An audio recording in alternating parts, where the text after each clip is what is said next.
നമസ്കാരം. വചനസമീക്ഷയിലേക്ക് സ്വാഗതം. ഇന്നത്തെ ചിന്തയ്ക്ക് വേണ്ടി ഞാൻ എടുത്തിരിക്കുന്ന വേദഭാഗം മാർക്കോസ് 1:11.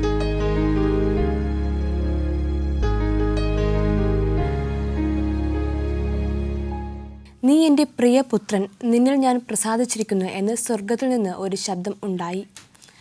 ഈ ഒരു വചനം കേൾക്കുമ്പോൾ തന്നെ നമ്മുടെ മനസ്സിലേക്ക് പെട്ടെന്ന് ഓർമ്മ വരുന്നത് യേശുക്രിസ്തുവിൻ്റെ സ്നാനം തന്നെയാണ്. യേശുക്രിസ്തു സ്നാനപ്പെടുന്നതിനെക്കുറിച്ചും അതിനുശേഷവും ഭൂമിയിൽ ഒരുപാട് കാര്യങ്ങൾ സംഭവിക്കുന്നുണ്ട്. അപ്പോൾ യേശുക്രിസ്തുവിൻ്റെ സ്നാനം അത് നമുക്ക് എല്ലാവർക്കും മാനസാന്തരപ്പെടുവാനും സ്നാനപ്പെടുവാനും ഒക്കെയുള്ള ഒരു താല്പര്യം തോന്നുന്നൊരു കാര്യമാണ്. ഏവർക്കും ഒരിക്കൽ കൂടി വചനസമീക്ഷയിലേക്ക് സ്വാഗതം. അപ്പോൾ യേശുക്രിസ്തുവിൻ്റെ സ്നാനത്തെക്കുറിച്ചാണ് നമ്മളിന്ന് സംസാരിക്കുന്നത്. യേശുക്രിസ്തുവിനെ സ്നാനപ്പെടുത്തിയത് ആരാണെന്ന് നമുക്ക് എല്ലാവർക്കും അറിയാം. യോഹന്നാൻ സ്നാപകനാണ്. അപ്പോൾ യേശുക്രിസ്തുവിനെ സ്നാനപ്പെടുത്തുന്നതിന് മുൻപ് ഭൂമിയിൽ എന്തൊക്കെയാണ് സംഭവിക്കുന്നതെന്നും സ്നാനപ്പെടുത്തിയതിന് ശേഷം പെട്ടെന്ന് ചില മാറ്റങ്ങൾ സംഭവിക്കുന്നുണ്ട്, അതെന്തൊക്കെയാണെന്ന് നമുക്ക് സംസാരിക്കാം. അതിനു മുൻപ് ഒരു കോൾ വരുന്നുണ്ട്, ആരാണെന്ന് നോക്കാം.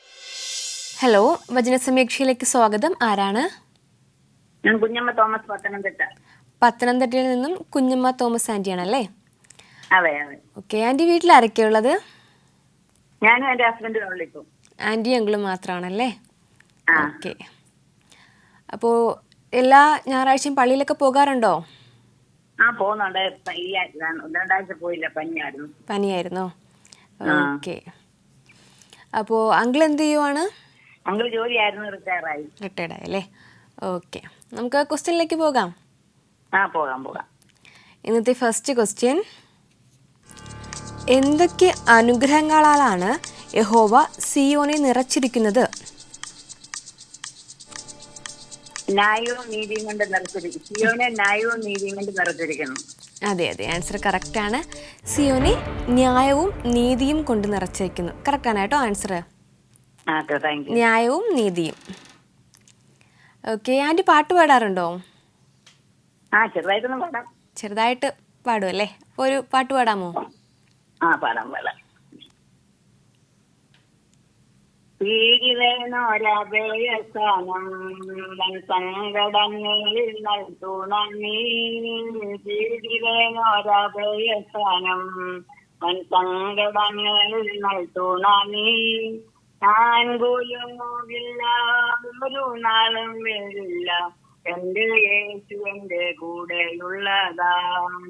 ഞാൻ പോലുമില്ല, ഒരു നാളും വരില്ല, എന്റെ യേശു എന്റെ കൂടെയുള്ളതാ. മതിയല്ലോ. ഇച്ചിരി കൂടെ പാടായിരുന്നു. നന്നായിട്ട് പാടുന്നുണ്ട് കേട്ടോ. Okay, thank you. നന്നായിരുന്നു കേട്ടോ. ഓക്കെ. നമുക്ക് രണ്ടാമത്തെ ക്വസ്റ്റ്യനിലേക്ക് പോകാം. രണ്ടാമത്തെ ചോദ്യം: സ്ഥിരതയും രക്ഷാസമൃദ്ധിയും ജ്ഞാനവും പരിജ്ഞാനവും ഉണ്ടായിരുന്നത് ആർക്കാണ്? ക്വസ്റ്റ്യൻ മനസ്സിലായോ ആൻറ്റി? ഒരു മിനിറ്റ്. സ്ഥിരതയും രക്ഷാസമൃദ്ധിയും ജ്ഞാനവും പരിജ്ഞാനവും ഉണ്ടായിരിക്കുന്നത് ആർക്കാണ്? അതെ, ആൻസർ കറക്റ്റാണ്, സിയോൻ. ഓക്കെ. 2 ക്വസ്റ്റ്യൻ കഴിഞ്ഞിട്ടുണ്ട്. ആൻറ്റിക്ക് ബൈബിളിൽ ഇഷ്ടപ്പെട്ട ഒരു കഥാപാത്രം ഏതാണ്?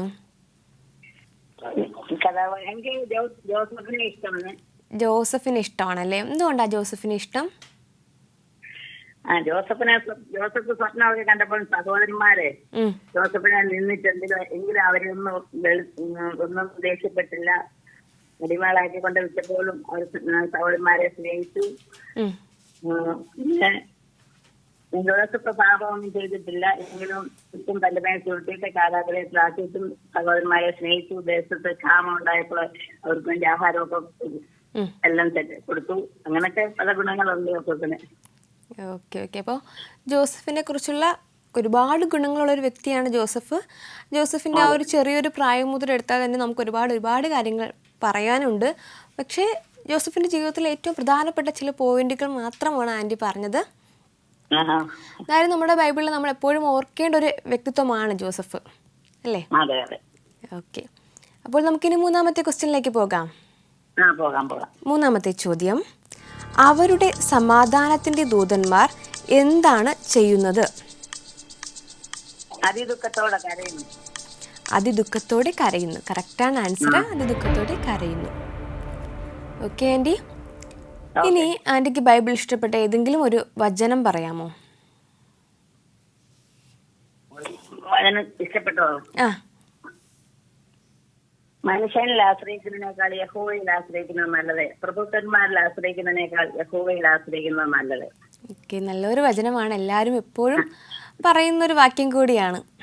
118 സങ്കീർത്തനം 8-9 വാക്യം. 8-9. ഓക്കെ, നമുക്കിനി അവസാന ക്വസ്റ്റ്യനിലേക്ക് പോകാം. ചോദ്യം: അവരുടെ പെരുവഴികൾ ശൂന്യമായി കിടക്കുന്നത് എന്തുകൊണ്ടാണ്? അവരുടെ പെരുവഴികൾ ശൂന്യമായി കിടക്കുന്നത് എന്തുകൊണ്ടാണ്? പെരുവഴികൾ ശൂന്യമായി കിടക്കുന്നു. വഴിപോക്കം ഇല്ലാതെ ആയിരിക്കുന്നു. അവർ ഉടമ്പടി ലംഘിച്ച് പത്രങ്ങളെ നിന്ദിച്ച് ഒരു മനുഷ്യനെയും അവൻ ആദരിക്കുന്നില്ല. അതെ അതെ, ആൻസർ കറക്റ്റാണ്. വഴിയാത്രക്കാർ ഇല്ലാതിരിക്കുന്നതിനാൽ. കറക്റ്റാണ് കേട്ടോ. ഓക്കെ, അപ്പോൾ 4 ക്വസ്റ്റ്യൻ കഴിഞ്ഞിട്ടുണ്ട് ആൻറ്റി. ഓക്കെ, എന്തായാലും വിളിച്ചതിൽ ഒരുപാട് സന്തോഷം. Okay, thank you. Okay, thank you. ഇപ്പോൾ പത്തനംതിട്ടയിൽ നിന്നും കുഞ്ഞമ്മ തോമസ് ആൻറ്റിയാണ് വിളിച്ചത്. ആൻറ്റി എല്ലാ ക്വസ്റ്റ്യനും കറക്റ്റായിട്ട് തന്നെ ആൻസർ ചെയ്തിട്ടുണ്ടായിരുന്നു. ബൈബിളിലെ ചില കാര്യങ്ങൾ സംസാരിച്ചു. നല്ലൊരു കോളായിരുന്നു. അപ്പോൾ നമ്മൾ പറഞ്ഞു വന്നത് യേശുക്രിസ്തുവിൻ്റെ സ്നാനത്തെക്കുറിച്ചാണ്. എലിസബത്തിൻ്റെയും സെഖരിയാവിൻ്റെയും മകനായ യോഹന്നാൻ തൻ്റെ ചെറിയ പ്രായത്തിൽ തന്നെ ദൈവവേലകൾ ചെയ്യുവാനും അതുപോലെ തന്നെ ദൈവത്തോട് അടുത്തിരിക്കുവാനും വളരെയധികം ഇഷ്ടമുള്ള വ്യക്തിയായിരുന്നു. വളർന്നു വന്നതിന് ശേഷം ദൈവത്തിന് വേണ്ടി തന്നെയായിരുന്നു യോഹന്നാൻ ഒരുപാട് കാര്യങ്ങൾ ചെയ്തിരുന്നത്. പക്ഷേ യോഹന്നാൻ്റെ വസ്ത്രധാരണത്തിലും കഴിക്കുന്ന ഭക്ഷണത്തിലുമൊക്കെ ഒരു പ്രത്യേകതകളുണ്ടായിരുന്നു. കാട്ടുതേനായിരുന്നു യോഹന്നാൻ പ്രധാനമായും ഭക്ഷിച്ചിരുന്നത്. അതുപോലെ തന്നെയാണ് ഒട്ടകരൂപം കൊണ്ടുള്ള വസ്ത്രമായിരുന്നു യോഹന്നാൻ ധരിച്ചിരുന്നത്. ഈ ഒരു ജീവിതശൈലിയായിരുന്നെങ്കിൽ പോലും ദൈവത്തെക്കുറിച്ച് എല്ലാവരെയും അറിയിക്കുവാൻ, മാനസാന്തരപ്പെടുവാൻ, എല്ലാവരുടെ അടുത്തും ആഹ്വാനം ചെയ്യുവാൻ ഒരിക്കലും യോഹന്നാൻ മറന്നിരുന്നില്ല. അപ്പോൾ എല്ലാവരോടും യോഹന്നാൻ പറയുന്ന ഒരു കാര്യമാണ് മാനസാന്തരപ്പെടണം എന്നുള്ള കാര്യം. യോഹന്നാൻ്റെ വചനം കേൾക്കുവാനും യോഹന്നാൻ്റെ അടുത്തു നിന്ന് സ്നാനപ്പെടുവാനും ഒരുപാട് വ്യക്തികൾ യോഹന്നാൻ്റെ അടുക്കൽ വരുമായിരുന്നു. ഈ കൂട്ടത്തിൽ മതപണ്ഡിതന്മാരുമുണ്ടായിരുന്നു, മതപുരോഹിതന്മാരുമുണ്ടായിരുന്നു. ഇവരുടെ ഒക്കെ യോഹന്നാൻ്റെ അടുക്കൽ വന്ന് സുവിശേഷം കേൾക്കുമായിരുന്നു. യോഹന്നാൻ പറയുന്ന ഓരോ കാര്യങ്ങൾ കേൾക്കുമായിരുന്നു. പക്ഷേ അവരാരും തന്നെ സ്നാനപ്പെടുവാൻ തയ്യാറായിരുന്നില്ല. പക്ഷേ യോഹന്നാൻ അവരടുത്ത് വീണ്ടും നിർബന്ധിച്ച് അവരടുത്ത് പറയാറുണ്ടായിരുന്നു, നിങ്ങൾ സ്നാനപ്പെടണം, മാനസാന്തരപ്പെടണം. ഈ ഒരു രീതിയിൽ യോഹന്നാൻ സംസാരിക്കുമ്പോൾ അവർ തിരിച്ച് യോഹന്നാനോട് ചോദിച്ചിരുന്നത്, നീയാണോ വരുവാനിരിക്കുന്ന മെശിഹ എന്നാണ്. പക്ഷേ അന്ന് യോഹന്നാൻ പറഞ്ഞു, ഞാനല്ല വരാനിരിക്കുന്ന മെശിഹ, അവൻ എൻ്റെ പിന്നാലെ വരും. എന്നിട്ട് യേശുക്രിസ്തുവിനെ കുറിച്ചുള്ള ഒരുപാട് വിശേഷണങ്ങൾ യോഹന്നാൻ അവരോടൊക്കെ പറഞ്ഞു. അങ്ങനെ കുറച്ച് നാളുകൾ കഴിഞ്ഞപ്പോൾ ആ യോഹന്നാൻ പറഞ്ഞിരുന്ന മെശിഹ യോഹന്നാൻ്റെ അടുക്കിലേക്ക് വരികയാണ്. യോഹന്നാൻ എന്തൊക്കെയാണോ യേശുവിനെക്കുറിച്ച് പറഞ്ഞത് അതൊക്കെയും ഓർമ്മിപ്പിക്കുന്ന വിധത്തിലായിരുന്നു യേശുക്രിസ്തു യോഹന്നാൻ്റെ അടുക്കൽ വന്നത്. യേശുവിനെ കണ്ടപ്പോൾ തന്നെ യോഹന്നാന് മനസ്സിലായി. പക്ഷേ യോഹന്നാൻ അപ്പോൾ പറഞ്ഞ ഒരൊറ്റ കാര്യമാണ്, ഞാൻ അങ്ങയെ സ്നാനം കഴിപ്പിക്കുവാൻ യോഗ്യനല്ല, ഞാൻ സ്നാനം കഴിപ്പിക്കണോ, ഇങ്ങനെയുള്ള ഒരുപാട് കാര്യങ്ങൾ ചോദിക്കുമ്പോൾ യേശു തിരിച്ച് ചില മറുപടികൾ പറയുന്നുണ്ട്. അതെന്തൊക്കെയാണെന്ന് ഞാൻ പറയാം. അതിനു മുൻപ് നമുക്കൊരു കോൾ വരുന്നുണ്ട്. ഈ രണ്ടാമത്തെ കോൾ ആരാണെന്ന് നോക്കാം. ഹലോ, വചന സമീക്ഷയിലേക്ക് സ്വാഗതം. ആരാണ്? ഞാൻ അങ്കമാലിയിൽ നിന്ന് അന്നാമബേബി. കാലാവസ്ഥയൊക്കെ എങ്ങനെയുണ്ട് അവിടെ? ഇവിടെ സാധാരണ നല്ല മഴയുണ്ട്. പക്ഷേ എനിക്ക് തോന്നുന്നു അങ്കമാലിയെക്കാളും തിരുവനന്തപുരം ജില്ലയിൽ മഴ കുറവാണ്. ഇവിടെ ഭയങ്കര മഴയാണ്, ഭയങ്കര മഴയാണ്. 3-4 ദിവസമായിട്ട് മഴ, ഇരുട്ടടച്ച മഴയാണ്. അതെ അതെ. അപ്പോൾ നമുക്ക് ഫസ്റ്റ് ക്വസ്റ്റ്യനിലേക്ക് പോകാം. ഓക്കെ, ഇന്നത്തെ ഫസ്റ്റ് ക്വസ്റ്റ്യൻ: ആയുസിനോട് എത്ര വർഷമാണ് ഹിസ്കിയാവിന് കൂട്ടിക്കിട്ടിയത്? 15 വർഷം. എത്ര വർഷമാണ്? 15 വർഷം. അതെ അതെ, ആൻസർ കറക്റ്റാണ്. 15 വർഷം. കറക്റ്റാണ് കേട്ടോ. ആണല്ലേ, എല്ലാവർക്കും അറിയാവുന്നുള്ളൊരു ക്വസ്റ്റ്യൻ ആണിത്. ഒട്ടുമിക്കവർക്കും അറിയാവുന്നുള്ളൊരു ക്വസ്റ്റ്യൻ ആണ്. അതെ. ആൻറ്റി ഇന്നൊരു പാട്ട് പാടുന്നുണ്ടോ? പാട്ട് പാടാം, 4 വരി പാടാം. എന്റെ മോന്റെ കൊച്ചു പാടിയ പാട്ടാണ് അത്. പാട്ട് എനിക്ക് ഇഷ്ടം, അപ്പൊ അത് 4 വരി പാടാം. Okay okay. കാൽവരി കുന്നിന്മേൽ എന്റെ കായ് ചിന്തിയ കുഞ്ഞാടേ നിന്നിൽ ഞാൻ കാണുന്നെന്തപ്പായേ. കാൽവരി കുന്നിന്മേൽ എന്തൊക്കായി ചിന്തിയ കുഞ്ഞാടേ, നിന്നിൽ ഞാൻ കാണുന്നെന്തപ്പായേ. കയ്യിലാണി പഴൂടുകളും കാട്ടി അവൻ എത്തിപ്പോയി. ഓക്കെ ഓക്കെ, സാരമില്ല, നല്ല പാട്ടാണ്. ഓക്കെ, നമുക്കിനി അടുത്ത തവണ ആൻറ്റി പാടുമ്പോൾ കറക്റ്റായിട്ട് പാടിയാൽ മതി കേട്ടോ. ആയിക്കോട്ടെ ആയിക്കോട്ടെ. ഓക്കെ ആൻറ്റി, നമുക്ക് രണ്ടാമത്തെ ക്വസ്റ്റ്യനിലേക്ക് പോകാം. രണ്ടാമത്തെ ചോദ്യം: യഹോവേ താൻ അരുളി ചെയ്ത കാര്യം നിവർത്തിക്കുമെന്നുള്ളതിന് യഹോവയുടെ പക്കൽ നിന്ന് ലഭിച്ച അടയാളം എന്തായിരുന്നു?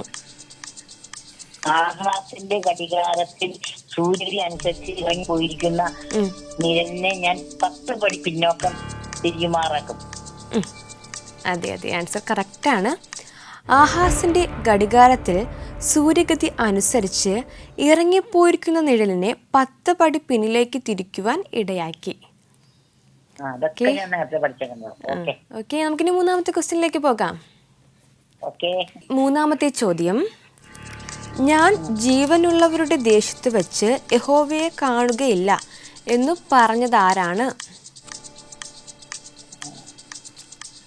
ഞാൻ ജീവനുള്ളവരുടെ ദേശത്ത് വെച്ച് യഹോവയെ കാണുകയില്ല എന്ന് പറഞ്ഞത് ആരാണ്? ആരാണ്?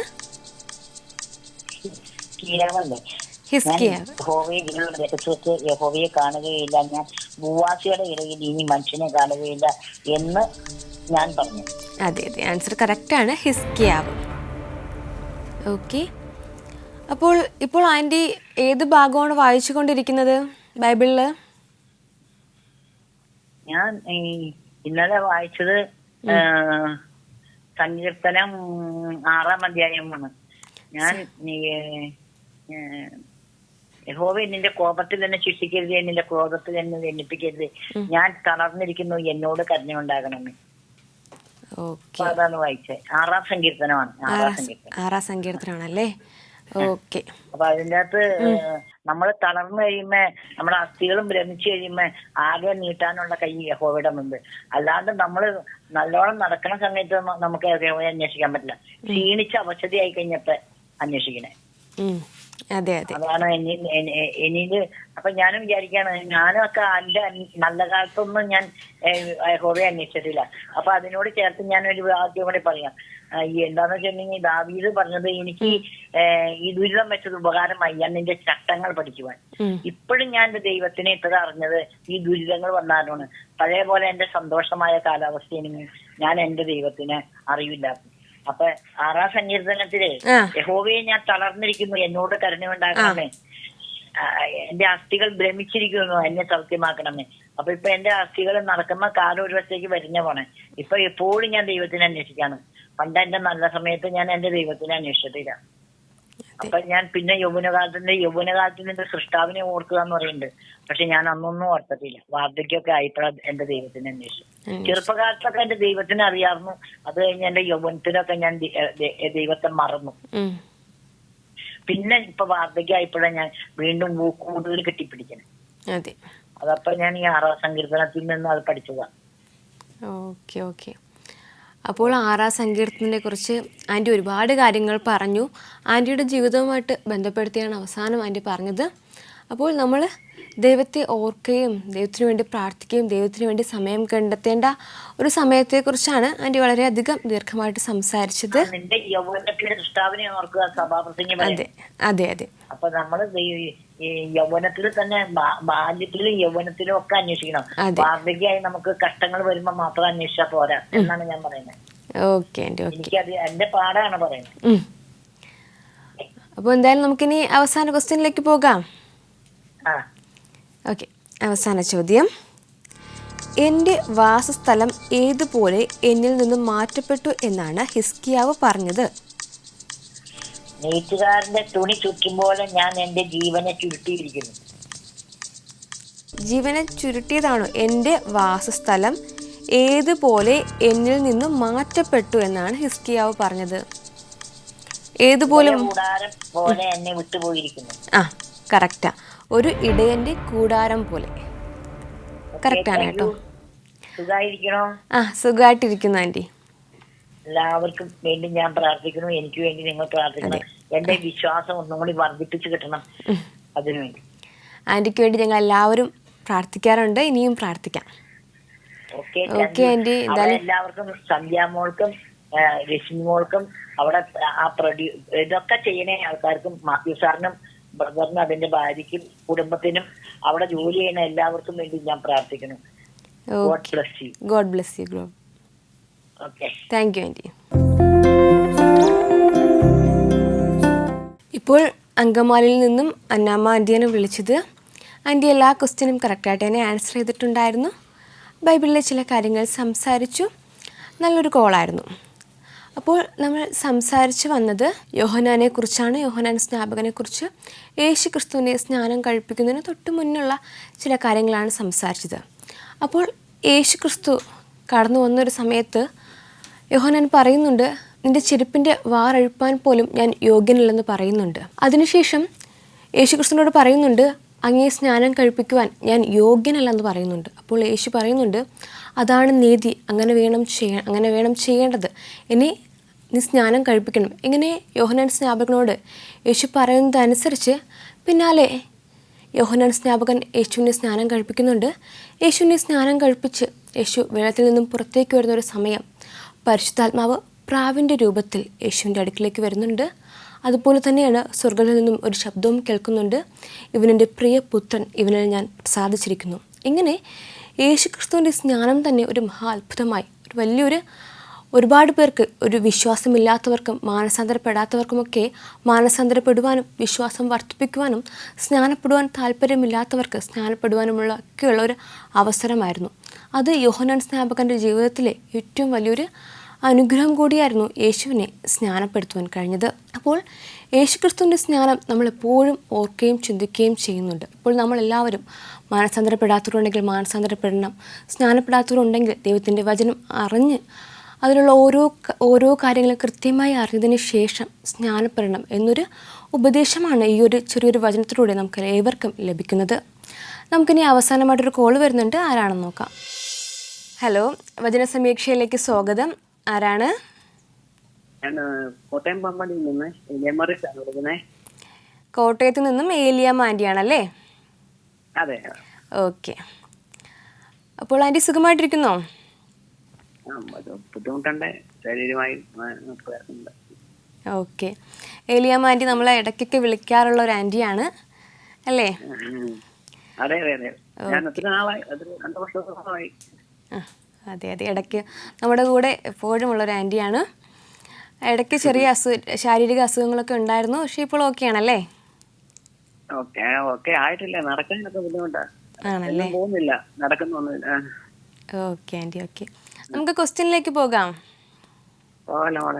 ഇന്നത്തെ ഫസ്റ്റ് ക്വസ്റ്റ്യൻ, അബ്രഹാമിനെ വീണ്ടെടുത്ത യഹോവ ആരുടെ ഗൃഹത്തെക്കുറിച്ചാണ് അരുളി ചെയ്യുന്നത്? യാക്കോബ് ഗൃഹത്തെക്കുറിച്ച്. അതെ, ആൻസർ കറക്റ്റാണ്, യാക്കോബ് ഗൃഹം. ഓക്കെ, ഫസ്റ്റ് ക്വസ്റ്റ്യൻ കഴിഞ്ഞിട്ടുണ്ട്. ആൻറ്റി ഒരു പാട്ട് പാടുന്നുണ്ടോ?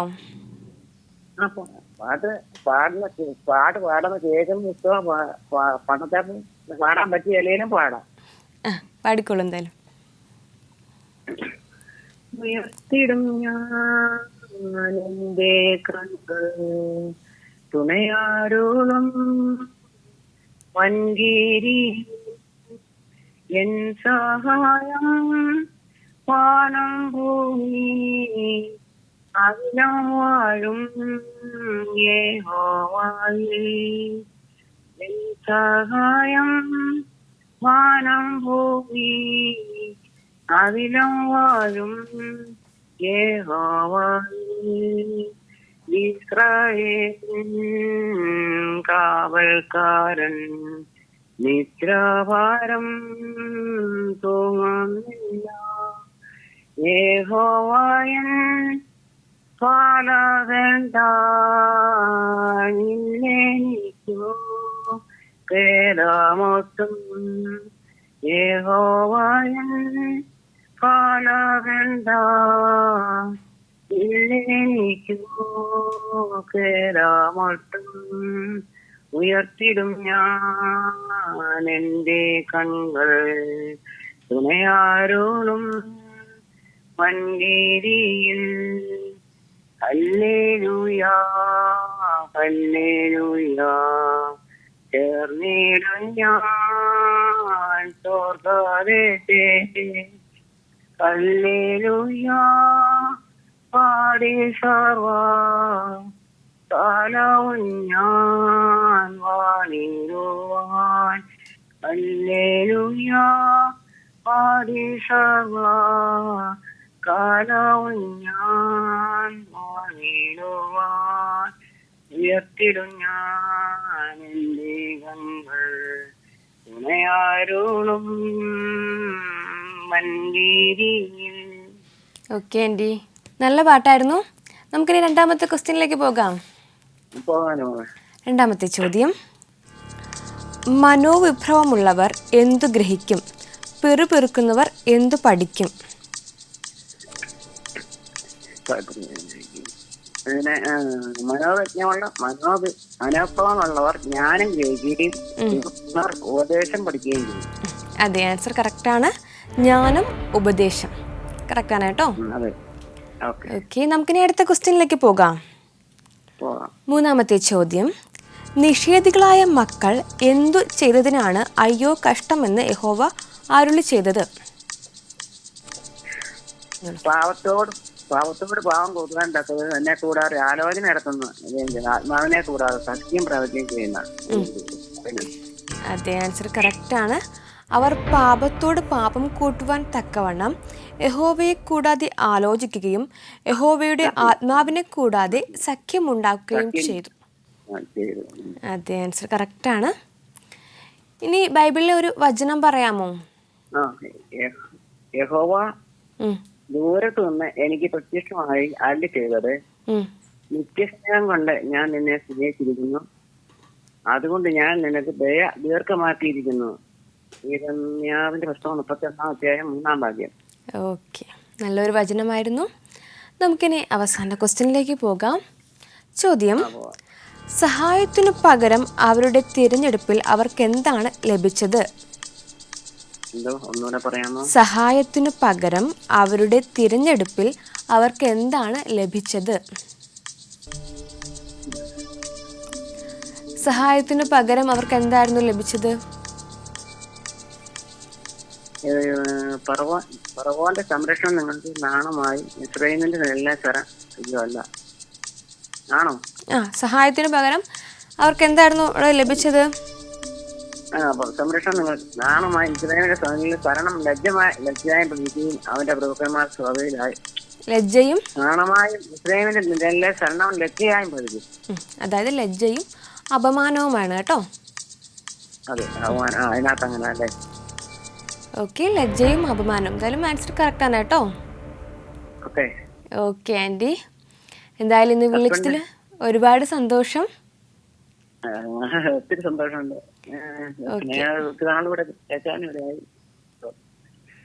ഒത്തിരി സന്തോഷം. ഞാൻ എനിക്ക് വേണ്ടി പ്രാർത്ഥിക്കണം. ആൻറ്റിക്ക് വേണ്ടി ഞങ്ങൾ എല്ലാവരും പ്രാർത്ഥിക്കും. അനുഗ്രഹിക്കട്ടെ. Okay, God bless you aunty. Okay, thank you. ഇപ്പോൾ കോട്ടയത്ത് നിന്നും ഏലിയാമ്മ ആൻറ്റിയാണ് വിളിച്ചത്. ആൻറ്റി എല്ലാ ക്വസ്റ്റ്യനും കറക്റ്റായിട്ട് തന്നെ ആൻസർ ചെയ്തിട്ടുണ്ടായിരുന്നു. ഒരു പാട്ടുപാടി, ബൈബിളിലെ ഒരു വചനം പറഞ്ഞു. നല്ലൊരു കോളായിരുന്നു. അപ്പോൾ നമ്മൾ ഇന്ന് സംസാരിച്ചത് യേശുക്രിസ്തുവിൻ്റെ സ്നാനത്തെക്കുറിച്ചാണ്. അവിടെ യേശുക്രിസ്തുവിൻ്റെ സ്നാനവും അതുപോലെ തന്നെയാണ് യോഹന്നാൻ്റെ വചനത്തെക്കുറിച്ചും യോഹന്നാൻ്റെ പ്രസംഗം എന്താണോ അതിനെക്കുറിച്ച് സംസാരിച്ചു. മാനസാന്തരം എന്നൊരു വിഷയമാണ് യോഹന്നാൻ പ്രധാനമായും തൻ്റെ പ്രസംഗത്തിലും തൻ്റെ ഉപദേശങ്ങളിലൂടെ എല്ലാവരോടും പറഞ്ഞിരുന്നത്. അതുപോലെ തന്നെയാണ് മാനസാന്തരപ്പെട്ടതിന് ശേഷം സ്നാനപ്പെടുവാനും എല്ലാവരോടും പറയുന്നുണ്ട്. ഇതുതന്നെയാണ് ഇന്നത്തെ കാലഘട്ടങ്ങളിലും ഓരോ പുരോഹിതന്മാരും പറയുന്നത്, എല്ലാവരോടും മാനസാന്തരപ്പെടുവാനും. യേശുക്രിസ്തുവിൻ്റെ കാലം, യേശുക്രിസ്തു വീണ്ടും വരവ് ഏറ്റവും അടുത്തിരിക്കുകയാണ്. മാനസാന്തരപ്പെടണം, സ്നാനപ്പെടണം. ദൈവത്തോട് ചേരണമെന്ന് തന്നെയാണ് എല്ലാവരും പറയുന്നത്. അപ്പോൾ നിങ്ങൾ ഓരോരുത്തരും ഇനിയും ദൈവത്തെ അറിഞ്ഞിട്ടില്ലാത്ത ആരെങ്കിലും ഉണ്ടെങ്കിൽ ദൈവത്തെ അറിയുവാനും മനസ്സാന്തരപ്പെടുവാനും സ്നാനപ്പെടുവാനുള്ള ഒരു സമയമായിട്ട് ഇതിനെ തിരഞ്ഞെടുക്കണം. ഏതായാലും വചനസമീക്ഷയുടെ ഈ ഒരു അധ്യായം ഇവിടെ പൂർണ്ണമാവുകയാണ്. മറ്റൊരു എപ്പിസോഡുമായിട്ട് നമുക്ക് വീണ്ടും കാണാം. നന്ദി, നമസ്കാരം.